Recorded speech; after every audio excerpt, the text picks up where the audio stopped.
దృష్టికి తీసుకురావటం కోసం ఈరోజు అన్న అడుగుతూ ఉంటే వంకర టింకర్గా మాట్లాడతాడు పవన్ కళ్యాణ్ గారు. ఎక్కడో జర్మనీ అంటాడు, రష్యా అల్లుడు కదా, పక్కన జర్మనీ గురించి ఆయనకి బాగా తెలిసి ఉంటుంది. కానీ ఆంధ్రప్రదేశ్లో ఏం జరుగుతుందో ఆయనకు తెలియకపోవడం మాకు బాధాకరం. నేను హయ్యెస్ట్ సీట్స్ గెలుచుకున్నాను కాబట్టి అసలు ప్రతిపక్ష హోదా నాకుండాలి అన్నాడు. సంతోషం, నువ్వు ప్రతిపక్ష నాయకుడిగా ఉండి చంద్రబాబు నాయుడు చేసే తప్పుల్ని నిలదీస్తాను, ప్రజల పక్షాన ఉండి పోరాటం చేస్తాను అంటే వెంటనే మీ డిప్యూటీ సీఎం పోస్టుకి రాజీనామా చేసి ప్రతిపక్ష హోదా తీసుకొని ఎదురుగా కూర్చొని ఆయన చేసే తప్పుల్ని ఎత్తి చూపించండి. ఆ పని మీరు చేయలేరు కదా. చంద్రబాబు నాయుడికి కష్టం అంటే డైవర్షన్ పాలిటిక్స్ చేస్తారు, చంద్రబాబు నాయుడు గారికి కష్టం అంటే రోడ్డు మీద పడుకుంటారు.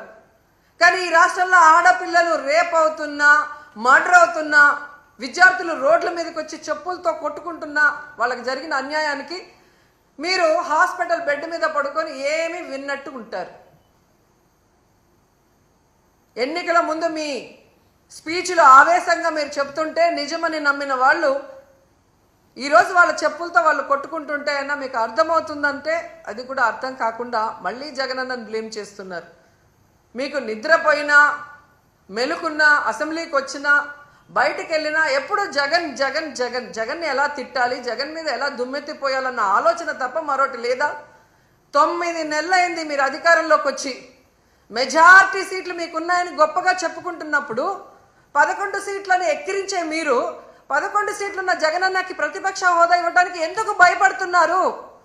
ఒకవేళ మీరు గవర్నర్ స్పీచ్లో చెప్పినట్టు గత ప్రభుత్వంలో జగన్ గారే తప్పులు చేయడం వల్ల నష్టపోయి ఉంటే ఆయన ప్రతిపక్ష హోదా ఇస్తే అసెంబ్లీకి వస్తారు కదా, అప్పుడు నిలదీయండి, ప్రూఫ్లు చూపించండి.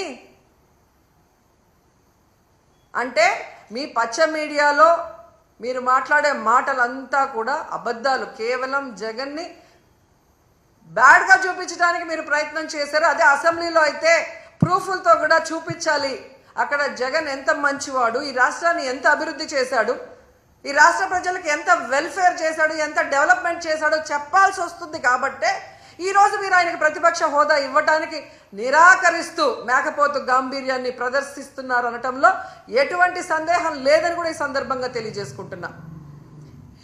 ఎందుకు ఇంత గంటాపదంగా నేను చెప్తున్నానంటే ప్రభుత్వం చేసే అవినీతిని ఎత్తి చూపించే PAC, పబ్లిక్ అకౌంట్స్ కమిటీ, ఈ దేశంలో ఏ రాష్ట్రంలో అయినా ప్రతిపక్ష ఎమ్మెల్యేకే ఆ పోస్ట్ ఇస్తారు, PACని.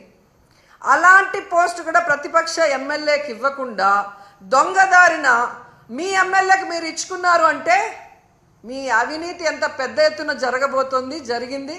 అది బయట రాకుండా ఉండటం కోసం దొంగదారిలో మీ ఎమ్మెల్యేని PAC చైర్మన్ని మీరు ఎలా చేసుకున్నారో అందరూ కూడా గమనిస్తున్నారన్న విషయాన్ని తెలుసుకోండి.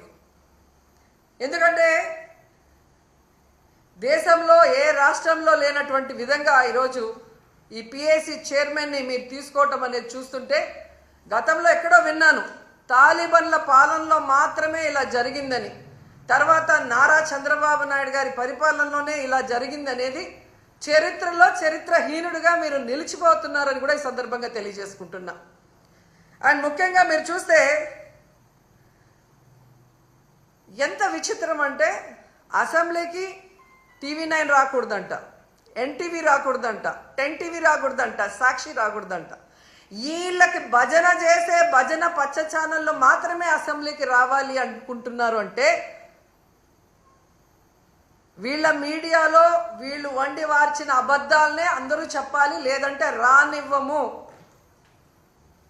అని వీళ్ళ రెడ్ బుక్. ఇక్కడ మంత్రిగా ప్రమాణ స్వీకారం చేసేటప్పటికి నన్ను ప్రధానమంత్రి గారి పక్కన నన్ను కూర్చోబెట్టలా. ధోని డిప్యూటీ సీఎం అయినప్పటికీ కూడా అది మంత్రి హోదానే కాబట్టి తిరిగి నన్ను మంత్రులందరూ పక్కనే కూర్చోబెట్టారు తప్ప ప్రత్యేకంగా నన్ను అక్కడ కూర్చోబెట్టలేదు. అంటే very specific rules and regulations నడుస్తాయి. ఉదాహరణకి పొద్దున కూడా స్పీకర్ గారు ఎదురొస్తే నేను అసెంబ్లీలోకి అడుగు పెడతా ఉంటే స్పీకర్ గారు ఎదురొచ్చారు. మనకి వచ్చి ఆయన కూడా ఆయనతో పాటు రండి అని వెళ్తుంటే ముందుకు తీసుకెళ్తుంటే నాకు అనిపించింది, సార్ ఇది డిప్యూటీ సీఎంకి ప్రోటోకాల్ ఉండదు. ఓన్లీ ముఖ్యమంత్రి గారు, స్పీకర్, మనకు కౌన్సిల్లో ఉండే చైర్మన్ ఆయనే మీరు చేయాల్సింది తప్ప ఇది మేము ఉండేది కాదని చెప్పి నేనే వెళ్ళిపోయాను. ఎందుకంటే మేమే ప్రోటోకాల్స్ బ్రేక్ ఎందుకు చేయమంటే మాకు లేని ప్రోటోకాల్ మేము అడగం. అలాగే వైసీపీ నాయకత్వం కూడా గుర్తించాల్సింది, ఇది మీకు హోదా ఇవ్వబడదు. ఇది చంద్రబాబు గారు ఆప్ చేస్తేనే కాదు, ఇది ఎవరు ఆప్ చేసింది కాదు, మీకు ప్రజలు మీకు ఇవ్వలేదు. మీకు అది మీరు దృష్టిలో పెట్టుకొని మీరు ప్రవర్తించాల్సింది మనస్ఫూర్తిగా నేను వారిని కోరుకున్నాను. అంతేగాని వారిని ఎక్కడ అవమానం పరచాలని కానీ వారిని తగ్గించాలని కానీ లేదు. 175 సీట్లు కేవలం 11 సీట్లే ఇచ్చారు వాళ్ళకి. ఆ దృష్టిలో పెట్టుకొని ప్రవర్తించవలసిందిగా మనస్ఫూర్తిగా వారికి కోరుకుంటూ మీకు తెలియజేసుకున్నాం. Thank you.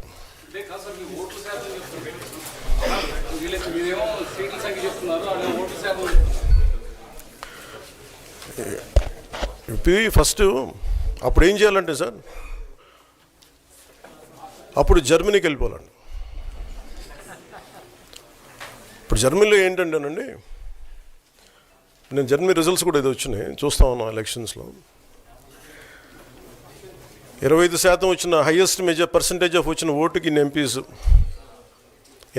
ఇంత అసెంబ్లీ స్థానాలు ఉంటాయి వాళ్ళకి. 5% మించి తక్కువ వస్తే 5% ఓట్లు మిగతా వాళ్ళు పంచుకుంటారు.